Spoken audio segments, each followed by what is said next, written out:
بسم اللہ الرحمن الرحیم۔ السلام علیکم، آپ دیکھ رہے ہیں الف نیوز اور میں ہوں آپ کے ساتھ ماجد علی۔ شامل کرتے ہیں پاکستان اور دنیا بھر سے بریکنگ نیوز ہیڈ لائنز۔ جوہری تعمیرات جاری رہیں تو قیامت برپا کر دیں گے، ڈونلڈ ٹرمپ کی ایک بار پھر ایران کو دھمکی۔ امریکی صدر ڈونلڈ ٹرمپ نے ایک بار پھر ایران کو دھمکی دیتے ہوئے کہا ہے کہ جوہری تعمیرات جاری رکھی گئی تو ایران پر قیامت برپا کر دیں گے۔ امریکی صدر نے فلوریڈا میں نیتن یاہو سے ملاقات سے بعد صحافیوں سے گفتگو کرتے ہوئے کہا کہ ایران پھر جوہری تنصیبات تعمیر کرنے کی کوشش کر رہا ہے۔ ایران نے جوہری تعمیرات جاری رکھی تو ان پر فوری حملوں کی حمایت کریں گے۔ امریکی صدر ڈونلڈ ٹرمپ کا کہنا تھا کہ اگر ایران جوہری پروگرام دوبارہ تعمیر کرے تو ہمیں انہیں گرانا ہوگا، لیکن ہم نہیں چاہتے کہ B-2 بمبار بھیج کر اپنا ایندھن ضائع کریں۔ ایران کو معاہدہ کر لینا چاہیے۔ امریکی صدر نے نیتن یاہو کے ہمراہ گفتگو کرتے ہوئے اسرائیل کا ساتھ آخر تک جاری رکھنے کا اعلان کیا ہے۔ ان کا کہنا تھا کہ اسرائیل ایک اہم عنصر ہے، اسرائیل کی سپورٹ جاری رکھیں گے۔ صدر ڈونلڈ ٹرمپ کا کہنا تھا کہ حماس نے غیر مسلح ہونے سے انکار کیا تو اسے قیمت چکانا پڑے گی۔ غزہ سے اسرائیلی انخلا الگ معاملہ ہے، اس پر ہم بات چیت کریں گے۔ امریکی صدر نے کہا کہ مقبوضہ مغربی کنارے سے متعلق طویل بات چیت ہوئی ہے۔ مغربی کنارے کے معاملے پر اسرائیل اور ترکیہ میں تصادم کا خطرہ ہے۔ امریکی صدر نے کہا کہ غزہ منصوبے کا دوسرا مرحلہ جلد شروع ہونے کی امید ہے۔ غزہ کی تعمیر نو بہت جلد شروع ہو جائے گی۔ کسی بھی جارحیت کا سخت اور فیصلہ کن جواب دیا جائے گا، ایران کا واضح پیغام۔ ایران کے سپریم لیڈر آیت اللہ خامنائی کے مشیر علی شمخانی نے امریکہ اور اسرائیل کو خبردار کیا ہے کہ ملک کے خلاف کسی بھی جارحیت کا سخت اور فیصلہ کن رد عمل دیا جائے گا۔ بین الاقوامی خبرساں ادارے کی رپورٹ کے مطابق ان کا یہ بیان ایسے وقت پر سامنے آیا جب امریکی صدر ڈونلڈ ٹرمپ نے ایرانی حکومت کو نئے ہتھیار حاصل کرنے سے روکنے کی دھمکی دی تھی۔ رپورٹ کے مطابق علی شمخانی نے social media platform X پر جاری بیان میں کہا کہ ایران کے میزائل اور دفاعی صلاحیتیں کسی بھی دباؤ کے تحت محدود نہیں کی جا سکتی اور اس کے لیے کسی بیرونی اجازت کی ضرورت نہیں۔ انہوں نے کہا ہے کہ ایران اپنی صلاحیت کے تحفظ کے لیے تمام ضروری اقدامات اٹھائے گا۔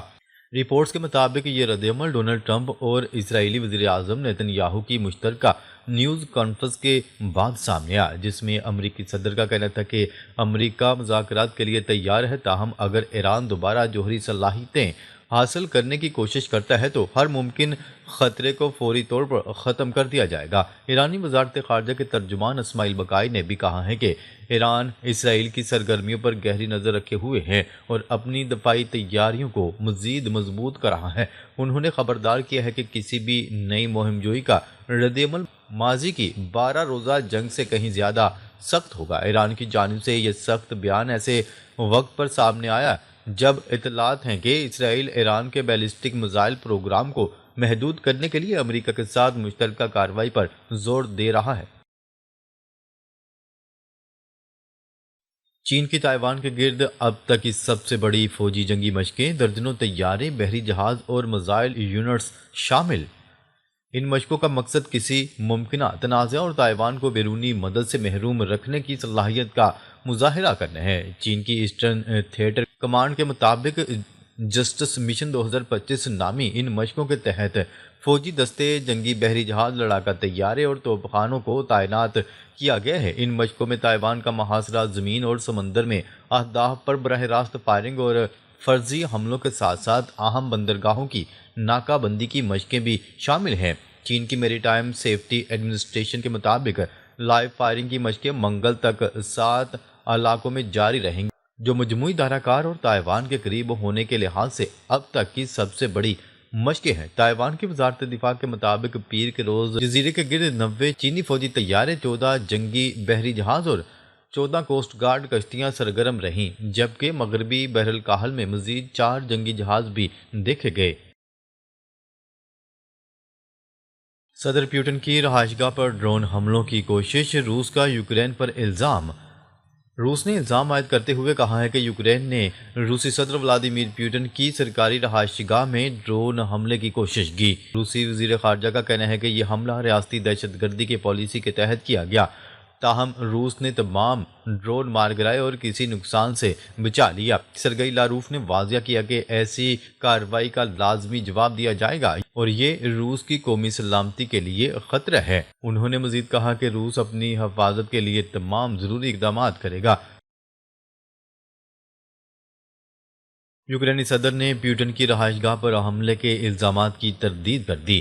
یوکرینی صدر ولادیمیر زیلنسکی نے روس کے الزامات کو مسترد کرتے ہوئے کہا ہے کہ ماسکو اس طرح کے الزامات کے ذریعے امن مذاکرات کو سبوتاژ کرنا چاہتا ہے۔ صدر زیلنسکی کا کہنا ہے کہ روس اس طرح کے دعووں کو یوکرین پر حملے جاری رکھنے کے جواز کے طور پر استعمال کر رہا ہے۔ انہوں نے کہا ہے کہ روس ماضی میں کیف میں سرکاری عمارتوں کو نشانہ بناتا رہا ہے۔ صدر زیلنسکی نے اپنے پیغام میں کہا کہ روس کو پائیدار امن کی کوششوں کو نقصان پہنچانے کی اجازت نہیں دی جا سکتی۔ عالمی برادری کو اس پر خاموش نہیں رہنا چاہیے۔ یاد رہے کہ روس نے الزام عائد کرتے ہوئے کہا کہ یوکرین نے نوگورود ریجن میں صدر پیوٹن کی رہائش گاہ پر حملہ کیا۔ روسی وزارت خارجہ سرگئی لاروف نے کہا کہ یوکرین نے صدر پیوٹن کی رہائش گاہ کو نشانہ بنانے کی کوشش کی۔ یوکرین نے 28 اور 29 دسمبر کے درمیان رہائش گاہ پر 91 لانگ رینج ڈرون فائر کیے۔ ٹرمپ کے عالمی جنگ کے انتباہ کے بعد امریکی فوج کا خطرناک میزائل تجربہ۔ امریکی میرین کور نے اپنے حملہ آور ہیلی کاپٹر کے لیے ایک جدید اور طویل فاصلے تک مار کرنے والے ہتھیار کا کامیاب تجربہ کیا ہے۔ یہ آزمائش ایسے وقت میں سامنے آئی جب امریکی صدر ڈونلڈ ٹرمپ نے عالمی جنگ کے خطرے سے خبردار کیا تھا۔ نیوز رپورٹ کے مطابق امریکی بحری حدود میں واقع اٹلانٹک ٹیسٹ رینج پر میرینز نے AH-1Z وائپر ہیلی کاپٹر سے جدید ریڈ وولف میزائل فائر کیا، جس نے سمندر میں موجود ہدف کو انتہائی درستگی کے ساتھ نشانہ بنایا۔ یہ جدید میزائل دفاعی کمپنی L3 ہیریس نے تیار کیا ہے۔ ریڈ وولف ایک ماڈیولز تیز رفتار اور کم بلندی پر پرواز کرنے والا میزائل ہے جو نہ صرف دور دراز اہداف کو نشانہ بنا سکتا ہے بلکہ ہدف سے متعلق معلومات بھی منتقل کرنے کی صلاحیت رکھتا ہے۔ ماہرین کے مطابق موجودہ ہیلی کاپٹر سے فائر کیے جانے والے ہتھیار جسے ہیل فائر میزائل زیادہ سے زیادہ 10 سے 21 میل تک مار رکھتے ہیں، جبکہ ریڈ وولف کی رینج تقریباً 230 میل تک بتائی جا رہی ہے، جو ایک بڑی تکنیکی پیش رفت ہے۔ ڈونلڈ ٹرمپ کا پیوٹن سے ٹیلی فونک رابطہ، یوکرینی صدر سے ہونے والی بات چیت سے آگاہ کیا۔ امریکی صدر ڈونلڈ ٹرمپ نے روسی صدر ولادیمیر پیوٹن کے ساتھ ٹیلی فونک رابطہ کیے ہیں۔ یہ رابطہ اس ملاقات کے ایک دن بعد ہوا جب صدر ڈونلڈ ٹرمپ نے فلوریڈا میں یوکرینی صدر ولادیمیر زیلنسکی سے ملاقات کی تھی۔ ٹیلی فونک رابطے میں امریکی صدر نے ولادیمیر پیوٹن کو یوکرینی صدر سے ہونے والی بات چیت سے متعلق آگاہ کیا۔ وائٹ ہاؤس کی پریس سیکرٹری کیرولین لیوٹ نے social media platform X پر بتایا کہ صدر ڈونلڈ ٹرمپ نے یوکرین کے معاملے پر صدر پیوٹن کے ساتھ ایک مثبت کال مکمل کی ہے، جس کے ساتھ ہی انہوں نے 2 دن میں دونوں رہنماؤں کے درمیان ہونے والی دوسری گفتگو کی تصدیق کی۔ روسی صدر کے خارجہ امور کے معاون نے بھی دونوں صدروں کے درمیان ٹیلی فونک رابطے کی تصدیق کی ہے، جس کی خبر روسی سرکاری نیوز ایجنسی نے دی۔ اوشاکوف کے مطابق صدر پیوٹن کو صدر ڈونلڈ ٹرمپ اور ان کے سینئر مشیروں کی جانب سے یوکرین کے ساتھ ہونے والے مذاکرات پر بریفنگ دی گئی۔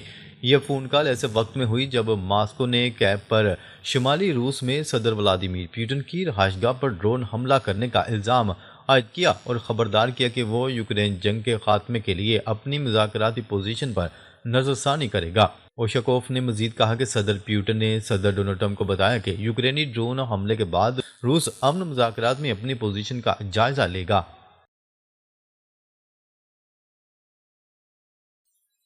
جنگ بندی بے معنی، تھائی لینڈ کمبوڈیا سرحد پر پھر خطرے کی گھنٹی۔ تھائی لینڈ اور کمبوڈیا میں تیسری بار جنگ بندی کے بعد پھر کشیدگی پیدا ہو گئی۔ تھائی لینڈ کی افواج نے کمبوڈیا پر معاہدے کی خلاف ورزی کا الزام لگا دیا۔ تھائی فوج کے مطابق کمبوڈیا نے 250 سے زائد ڈرونز تھائی فضائی حدود میں دیکھے گئے۔ کمبوڈیا کے وزیر خارجہ کا کہنا ہے کہ سرحد پر ڈرون کی پرواز صرف چھوٹا سا مسئلہ ہے۔ واضح رہے کہ دونوں ممالک کے درمیان جمعے کے روز جنگ بندی معاہدے پر دستخط ہو گئے تھے۔ ناظرین، اب تک کے لیے اتنا ہی۔ مزید خبریں لے کر بہت جلد آپ کی خدمت میں حاضر ہوں گے۔ تب تک کے لیے اپنا خیال رکھیے گا۔ اللہ نگہبان۔